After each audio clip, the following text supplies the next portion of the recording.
L'héritage empoisonné, quand la mort d'un parent fait naître dette, trahison et guerre entre frères et sœurs.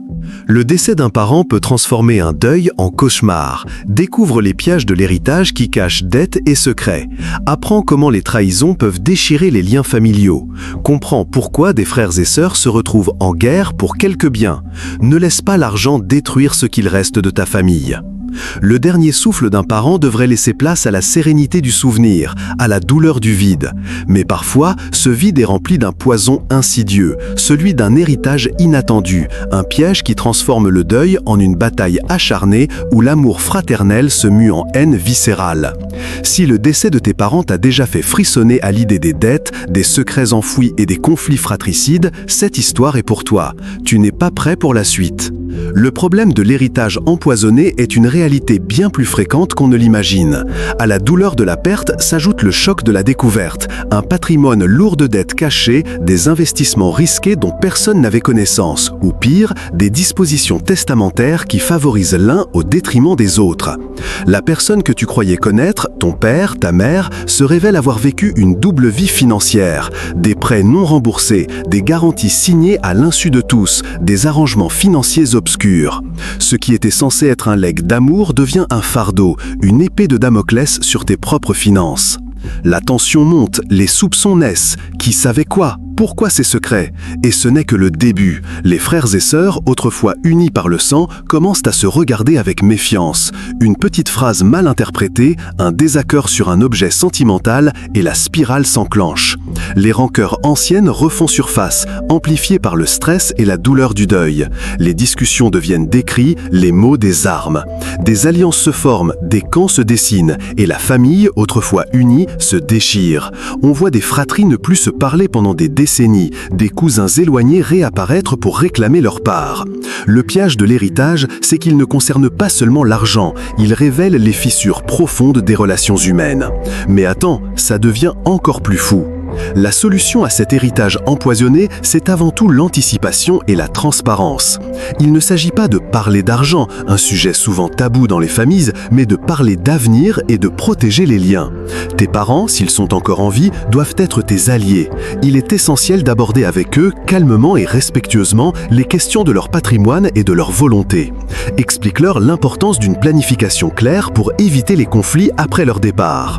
Une solution simple et concrète est de les encourager à consulter un notaire pour organiser leur succession de leur vivant.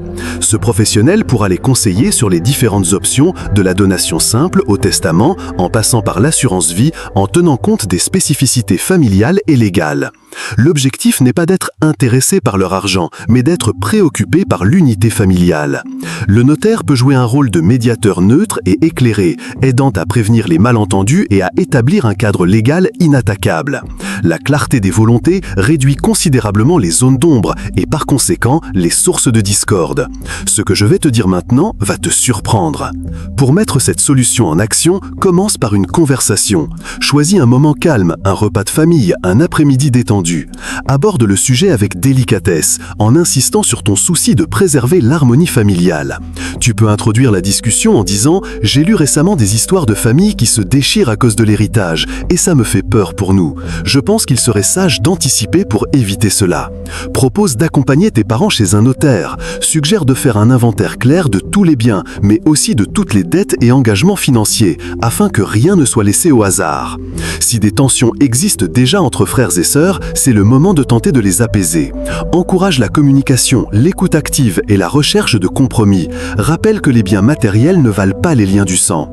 Si nécessaire, propose une médiation familiale. Il ne s'agit pas d'exiger des informations, mais de collaborer.